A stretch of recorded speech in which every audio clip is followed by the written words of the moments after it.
तो मैं दिल्ली के चांदनी चौक में आत्मविलोपन करूंगा। जी हाँ, ये चेतावनी, ये शब्द युग प्रधान आचार्य सम पूज्यपाद श्री चंद्रशेखर विजय जी महाराज साहेब के थे। आखिर एक जैन साधु भगवंत को, पूज्य श्री चंद्रशेखर विजय जी महाराज साहेब को ऐसे शब्दों का उपयोग क्यों करना पड़ा था?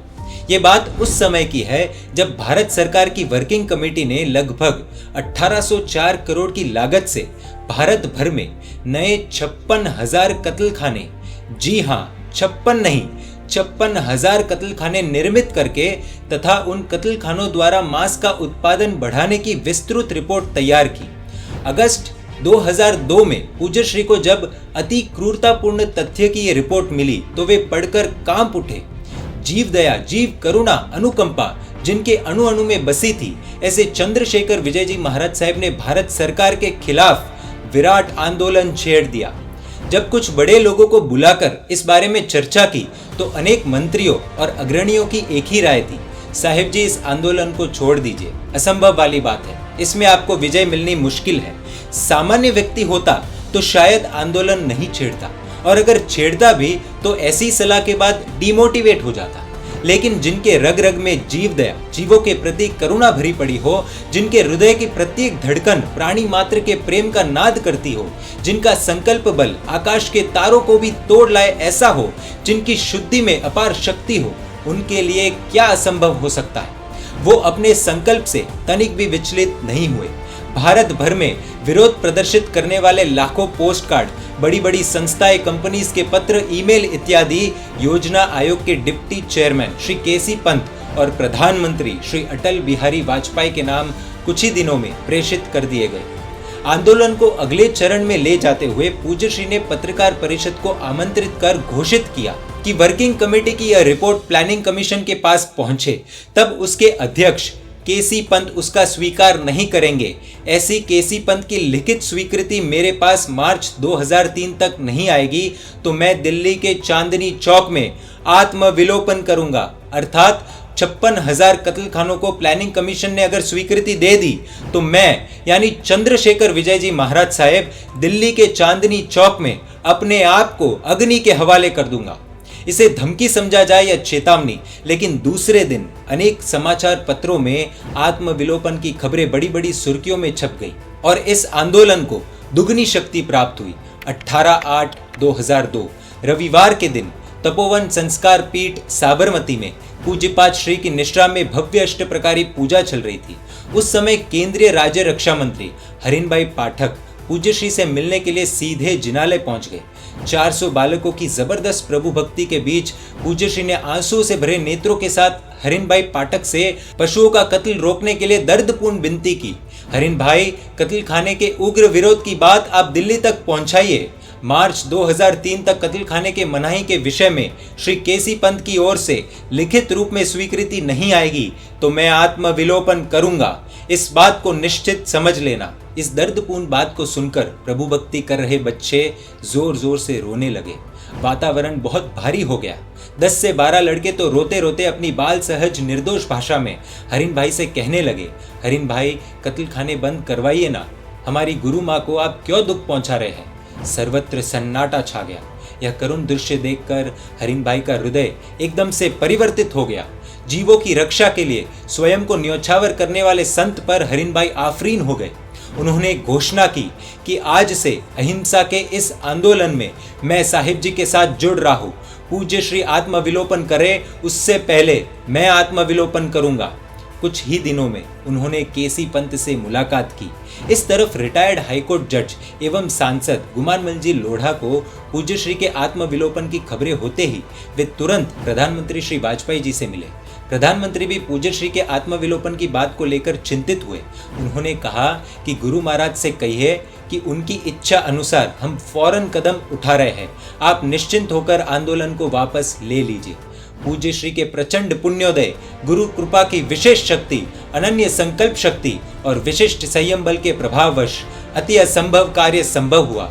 आपको ये जानकर बहुत हर्षानुभूति होगी कि सिर्फ 1 महीने में केसी पंत का पूज्य श्री को लिखित रूप में आश्वासन प्राप्त हुआ और जीव दया प्रेमियों की तेजस्वी विजय हुई। उसके बाद एनेक्सी सर्किट हाउस में विराट पत्रकार सम्मेलन बुलाकर श्री हरिन पाठक और श्री गुमान मल जी की उपस्थिति में जीवदया प्रेमियों की विजय की घोषणा के साथ उन्होंने संदेश दिया कि सारे धर्म अहिंसा, प्रेम और करुणा का प्रसार करे, यही मेरी प्रेरणा। अगले दिन अखबारों में जीवदया प्रेमियों की तेजोमय विजय का प्रकाशन हुआ। 29 सितंबर को अहमदाबाद के टाउन हॉल में संतों महंतों की उपस्थिति में तकरीबन 7,000 लोगों की विराट सभा में हरिन पाठक का बहुमान किया गया। इस आंदोलन में विजय की प्राप्ति के बाद पूज्य श्री ने अपने शिष्यों के नाम जो पत्र लिखा था, उस पत्र को पढ़कर ही आपको अनुभव हो जाएगा कि पूज्य श्री को कितना आनंद हुआ था। अति प्रिय मुनियों, चंद्रशेखर विजय की अनुवंदना।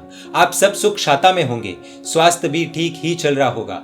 आंदोलन में विजय मिलने के अवसर पर आप सब द्वारा प्रेषित पत्रों से प्रचंड आनंद का अनुभव किया है। वैसे तो आप सब मेरे अति प्रिय शिष्य हैं, इसीलिए इस उल्लास की आपके हृदय में हिलोर उठना कोई आश्चर्य की बात नहीं। जीवन में मुझे जो सर्वोत्कृष्ट सफलता प्राप्त हुई है, वह 4 कारणों से अर्जित उग्र पुण्य के उदय से प्राप्त हुई है। गुरु के प्रति समर्पण भाव, शुद्ध प्रायश्चित, जिन शासन, राग और करुणा। आप सब इन चारों को आत्मसात करें, मुझसे भी आगे बढ़ जाए। यदि कोई मुझसे पूछे कि आप इस विजयोपलब्धि के उपलक्ष्य में कौन सा उपहार पाना चाहते हैं, तो मैं कहूंगा कि बोधि लाभ, नए भव में ऐसी माता के उदर से जन्म लेने की भावना है जिसकी रग रग में जिन शासन प्रवाहमान रहता हो। एक तरफ ऐसा भी विचार आता है कि मैं प्राप्त अभिनव पुण्य से जिन शासन की अत्यंत सेवा करता रहूं। दूसरी ओर ऐसा विचार भी आता है कि उससे भी ज्यादा स्व सर्वहित कर पूर्ण अंतर्मुक्ता के साथ आत्महित में लीन हो जाओ। ऐसे मेरे अपने शेष जीवन में किसी देव का धरती पर अवतरण कराओ। क्या होगा मैं स्वयं भी नहीं जानता। इस 29 सितंबर के रोज टैगोर हॉल के समीपस्थ परिसर में 7,000 लोगों की मेदनी में संतों, आचार्यों, महाप्रज्ञा जी आदि एक ही मंच पर आए। हरिन पाठक आदि का बहुमान हो तब अब संस्कृति को और गरीब प्रजा को बचाने हेतु हम सब एक हो, उस बात को मैं प्रस्तुत करना चाहता हूँ। शेष सब मुक्ति दूत के माध्यम से जान ले। संवेदना संबलित अनुमोदना करके आपने मुझे इतना ऊर्जस्वी बना दिया है जो आपकी कल्पना से परे होगा। कुछ इस तरह से जीवदया प्रेमियों की तेजस्वी जीत हुई थी। सुनकर ही रोंगटे खड़े हो जाते हैं। तो सोचिए, जिन्होंने इनके साथ इनकी प्रेरणा से इनकी निश्रा में काम किया होगा, उन्हें कैसा अनुभव हुआ होगा। अनंत पुण्य का बंध हो तो ही हमें ऐसे महात्माओं के जीवन से जुड़े प्रसंग जानने को मिलते हैं, और अनंत पुण्य का बंध हो तो ही शायद नियति ऐसे महात्माओं से मिलन करवाती है।